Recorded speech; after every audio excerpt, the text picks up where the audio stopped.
Not in the past week. Well, there's a short talk last time, but yeah. Has been a while, hasn't it, though? I haven't streamed in a while, and it felt pretty good. I have to. I don't know what's going on with my settings right now. It's not showing me the stuff that I wanted to see. Give me a second, guys. I thought I had everything ready, and my stream decided to crap out on me at the last minute. Here's the interesting thing I've seen is that I can see your stream just fine when I'm hosting you, but I cannot go to your page and then see your stream. That's one odd thing. What happened to Hitbox today for me? That's awkward. Yeah, it seemed like I can watch anyone else stream by hosting them rather than go to the go to the page and watch. So basically, you have to be my groupie, is what it sounds like. Yeah, that sounds about right. That sounds so wrong. I just thought about that.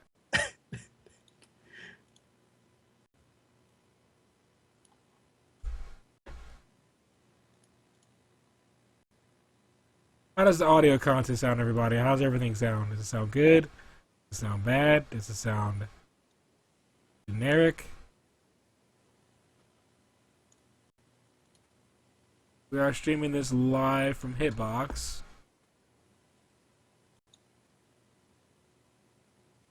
Make some adjustments.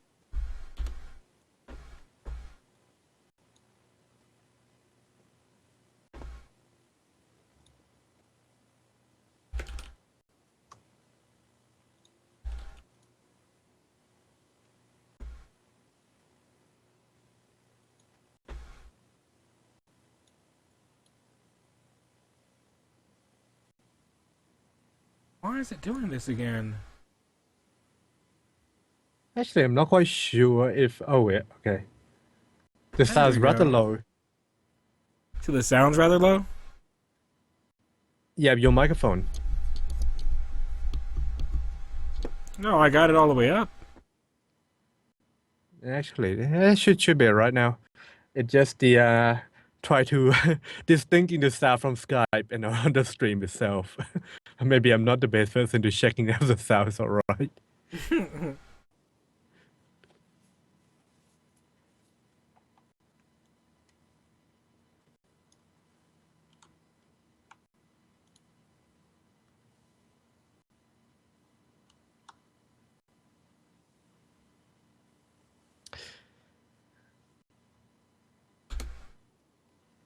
Jeez. There we go. That's what I wanted. You're not acting like I want to act. That what he wanted? But I won't. Better do what I want. Spiker? What? Oh, there's a song. Oh, okay. How that song goes again? Forgot to play the music.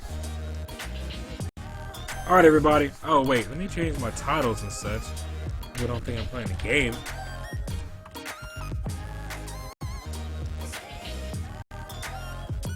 Alright, that's how the song goes.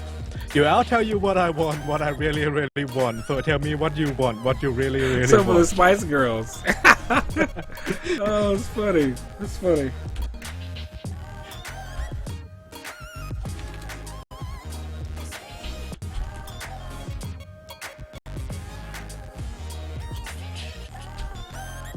I think we need some music playing in the background, are we?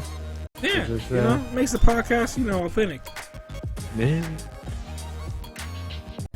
But actually, it's easier to edit than the podcast while there's no music in the background. So Yeah, we'll be alright. We'll be alright. I already know, like, the first 2 minutes of us talking is, like, just blah, blah, blah, and blah, blah, blah. Blah, blah, blah, blah, blah, blah, blah. Because I had to fix some stuff. So anyway, welcome, guys, to the Devona and... Fabled and Devona podcast. I can't believe I just threw myself under the bus like that. We're on episode 3.5, episode 4. And 5. we kind of had that little 10-minute podcast, but nobody was there besides Stefan, I think. Oh no, it was Nevrome. Nevrome was there in the podcast last time. But we're back. We got a lot of stuff to talk about. The first thing we're going to talk about really is the Game Awards. Might I say myself, I was happy with the choices that were made during the game show. I can't say I was really happy with the performances, though. The performances were quite awful, so to say the least. Go ahead, Devon. Well, the first performance is not so bad, but the one with Stephanie who sing the quiet song from Metal Gear Solid 5, that I think she need a little bit more practice on the singing side. But the mousetrap or dead mouse or whatever you call it, they calling him this day. Yeah, I think the beat it could hit. It's a bit anticlimactic. It finished the game award at a very low note. It should be like a big bam, big boom, big explosion. That's what I expected from it. But yeah, it's not so bad. They're changing things around. Start announcing the award right from the start and mixing up with the little bit to filling out the show and such. And yeah. Honestly, I actually like the way it was delivered. I like how it was broke up in between there. My problem was, really was my problem. The performance is really lackluster. They build it up to, yeah, we're expecting this from Deadmau5. Yeah, we're expecting this from this unknown band that, or insert band name here that no one's ever heard about. And their music really didn't sell me on that. But then again, we gotta remember, what were the reasons why we're there? We were there to watch our favorite games get the awards they deserve, whether they're a great game or whether they weren't a nominee. We want to see what games were up there. So I was excited to see. Actually, I didn't think that Super Mario Maker was going to make it to the top of the list. I thought it was just going to be one of those games where it was like, oh, it's almost there, it's almost a nominee. But then again, getting into that, which we're going to talk about that right now, the best family game who won the award, which was Super Mario Maker. Personally, and this is just my 2 cents. No one has to agree with me here. This is just my opinion. I'm throwing that out there, okay? I thought that Super Mario Maker was pretty much a slimmed down version of Minecraft for Mario. I didn't think that it was really going to make it that far. A lot of people are picking it up, but I mean, I feel like they took the same formula that made Minecraft successful, and they just said, well, you know what? These things here make Minecraft successful. They have mods, a community where modders can create content, apply textures and whatnot. Obviously, you can't apply textures with Mario because that happens with Nintendo, and you can't really go into the deep down mechanics of the game. But overall, you can play the Mario game. You can do all the same things you would do in each Mario game of their installation, minus the 3D Mario games. And you can make skins for Super Mario Brothers New, Super Mario Brothers Wii U, the Super Mario not Super Mario All-Stars, Super Mario World, Super Mario All-Stars, and just the original Super Mario content. And I thought that Super Mario Maker, honestly, it could have been just a better experience. I don't know. I personally just didn't feel like that Super Mario Maker was really a game. I just thought it was more of a craft your own Mario experience and create your own level. Insert that here. And it costs $50. That's me going really ham on Super Mario Maker because let's face it, I like experiences, but I don't like it when you take the same experience and pretty much make a copy of the game, but say, oh, this is not the same game. It's different because it has the word Mario in it. Go ahead, Damon. I'm sorry. Yeah, that game actually reminds me of Little Big Planet on PlayStation. When it's released, people could make their own levels and things, and it's also platforming as well, just like Super Mario Maker.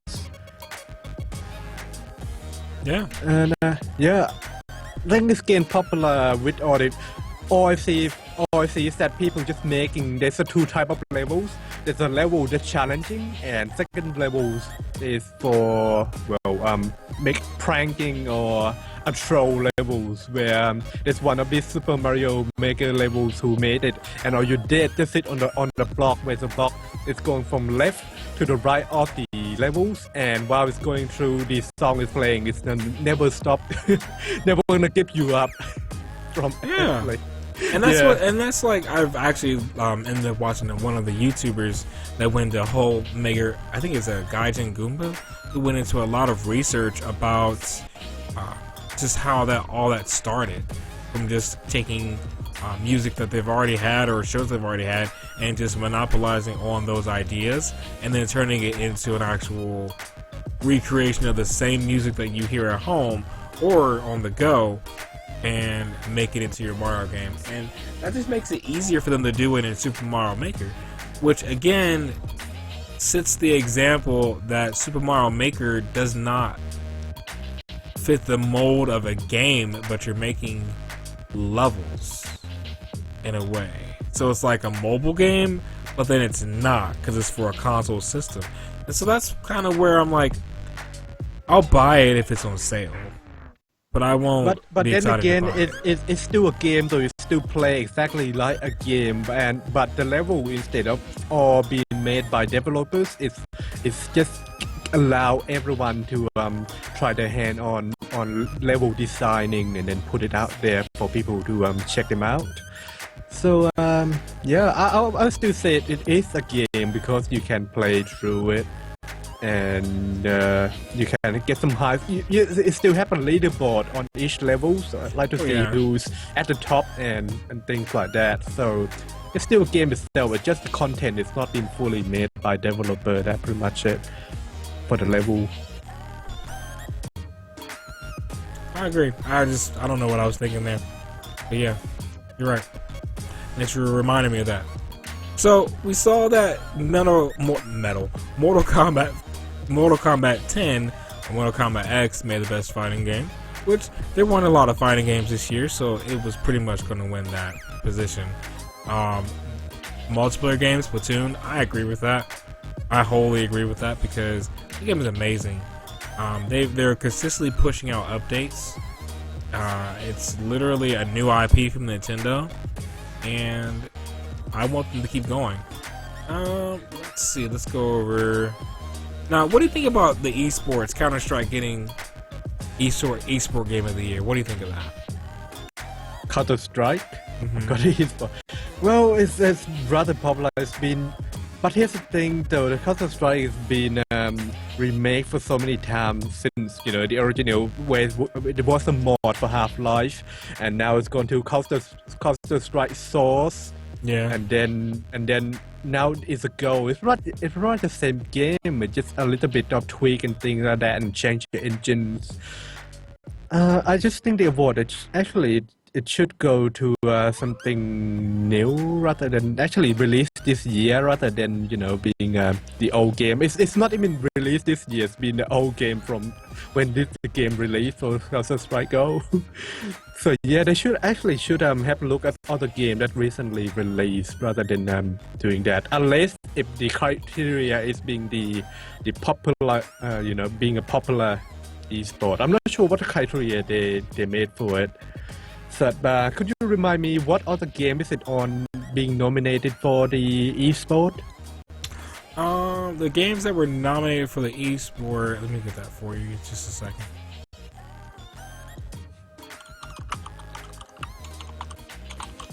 I'll check that out as well.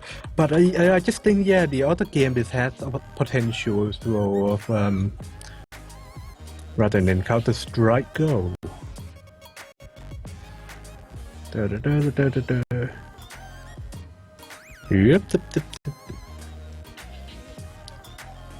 Oh, I see. Here's the thing, though. The esport game of the year actually fan choice, not being selecting by the judge, by the jury.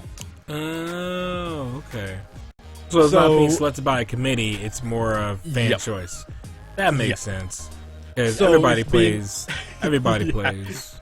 The more people Let me vote say it for again. it, Everybody plays. Everybody, and your grandmother and your grandfather and your sons and your daughters and your sons and daughters of the future and sons and daughters of the past. They all played Counter-Strike.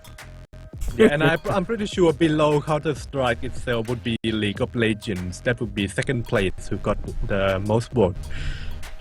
But surprisingly, Counter-Strike still get more vote for the esport part. Even though the more I've seen is there's a lot of League of Legends esport event than Counter-Strike from what I see, but maybe it's much more entertaining to see Counter-Strike because it's much simpler to know what is going on screen rather than someone new who have no idea how the mobile game work or League of Legends work. You just sit there and what the hell is going on there? I have to agree. I suppose Counter-Strike would be easier to ease new people in as well because first-person shooting, everyone know about how it works. It's simple. You just go there, kill the rest of the other team. It's fast-paced. Yeah, I can see it being voted by fans to be a top game of the year. Just for watching alone, it's much entertaining than watching LoL for me anyway. LoL. So next game that we're gonna be looking at real quick, Rocket League. Did you ever play Rocket League? I still haven't played. I'll probably just buy it at some point when it's going on sale again. That game was actually really fun. I didn't expect it to be as fun as I played. I'm not really good. I like literally just bought the Back to the Future pack and played it for like a couple minutes, but it's a really solid game. I could play that with friends. Really, who doesn't want to drive a car right into a giant big balls on the field? You're right. No one wants. You're right. Yep. Yep. Anyway, next game. Games that gave impact, or games that provide an impact. Life is Strange. That game was good. I'll give it that. Developer of the Year, CD Projekt, which was The Witcher 3 Wild Hunt. I think mostly because the DLC was free for that. And it was one of the first ones to do that. That's why I think that personally. Best action adventure game that won Game of the Year, Metal Gear Solid 5, hands down. I've only played Ground Zeroes. I just got Metal Gear Solid 5. I haven't even played it yet, and I'm pretty sure it's really great for action. I've played the demo. I always call Ground Zeroes the demo of of the Phantom Pain, but it is. I mean, you play for an hour, and it's like, oh, like old school demos. And then a tech demo, right? A tech demo, and then you have which I'm surprised actually that Best Shooter Splatoon got the Best Shooter. I'm surprised about that actually. Comparing to Call of Duty and Battlefield, I think because it's literally a new idea, and you don't really have to really aim as much, but you still have to shoot. And yeah. Well, I suppose it's new idea rather than the other shooter. It's just something fresh. Well, yes, but then again, I mean, your objective is to paint the ground, and how can you miss the ground? That's the really solid aspect about the game. I mean, yeah, you can miss the ground if you're not paying attention. So even noob to the FPS could play it because they were just aiming. Yeah, I mean, you could literally have one person just standing in one area, shooting the ground to paint the ground, because the objective is to paint turf, not killing. But that's also a strategy, having people like specific in the area, just make sure no one taking over that area. It's bring a strategy into it. It's just something different than the old first-person shooting where you're aiming and twitch skill is very important. Right. Yeah. And then one last game, and then we're going to jump onto our other things we're going to talk about. Best art direction, Ori and the Blind Forest. I have not played Ori and the Blind Forest personally. I want to play it so bad. It looks amazing. It looks amazing. Not as good as Ni no Kuni, which we will be talking about that game. But Ori and the Blind Forest looks really good. I seen one of our Hitbox streamer J-Rod 311 playing Ori and the Blind Forest. I think he got it as a gift, and it's just great. It looks amazing. The gameplay is like you're playing a. It's like you're playing a combat. It's like you're playing a combat platform puzzle game. Really cool, really good mechanics. You should check it out sometime if you haven't done that yet, Devona. Yeah, I have seen some other stream as well. I must try figuring out, is that a combination of using a 3D and 2D art combined as a platforms? I think the background is actually 2D, right? Yeah, the background is 2D. I think it might be cel shaded. I don't know for sure. Yeah. But let's go ahead and move on to the next topic. So we're going to be talking about now, switching subjects, because we're going to pass over that trending gamer stuff, because nobody cares about that. I mean, I'm joking. I care about it. I want to be the trending gamer of the year, but hey, you know, it is what it is. Trending gamers. Oh, so the PlayStation Awards, or the PlayStation Awards, the PlayStation Live Experience. Did anyone get a chance to watch it? Did you get a chance to watch it, Devona? Because I did. No, I missed that. It's happened when I'm asleep. And it happened when you sleep.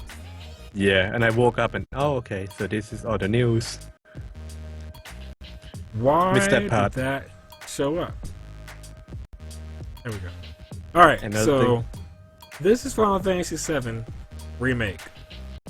Look at that picture; it looks amazing. Anyway, by the way, I'm getting my source. By the way, most of the gaming sources today are coming from Polygon.com. I like Polygon.com because of the site's layout and how it's easy to get through news. So whenever you want to check out your news, check out Polygon. It's usually up to date, usually social friendly. So if you want to share, tweet, or even give it a Google +1, go ahead and check them out. But anyway, back to what we're talking about.